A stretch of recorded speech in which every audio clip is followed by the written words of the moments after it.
প্রিয় ভিউয়ার্স, তো আজকে কিন্তু 7টা থেকে কোপা আমেরিকার আজকে কিন্তু কোয়ার্টার ফাইনাল হলো। তো আজকে ম্যাচে কিন্তু আর্জেন্টিনা কিন্তু উইন হয়েছে। তো আজকের ম্যাচটা কিন্তু খুবই গুরুত্বপূর্ণ ছিল এবং পুরো ম্যাচটা কিন্তু একটা উত্তেজনামূলক ছিল, আমরা সবাই দেখেছি। তবে আজকে কিন্তু আর্জেন্টিনা ম্যাচ জিতে কোয়ার্টার ফাইনাল থেকে সেমিতে চলে গেল। এদিকে আজকের যে ম্যাচটা ছিল খুবই দুর্দান্ত। আর্জেন্টিনা কিন্তু খুব অল্প সময়ের মধ্যে কিন্তু একটি গোল দিয়েছিল।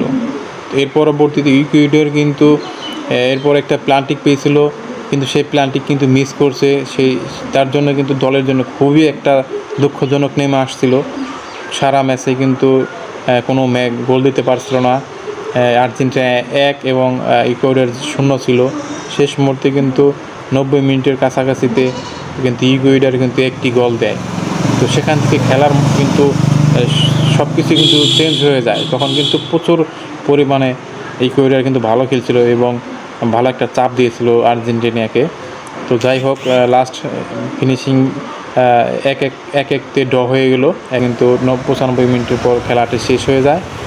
টাইব্রেকারের মাধ্যমে আজকের খেলাটি সমাপ্তি হয়ে যায়।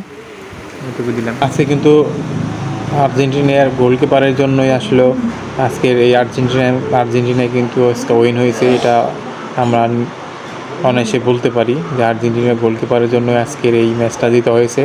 তো কোপা আমেরিকার আজকের এই খেলায় কোয়ার্টার ফাইনালে আর্জেন্টিনা কিন্তু উইন হয়ে সেমিফাইনালে চলে গেল।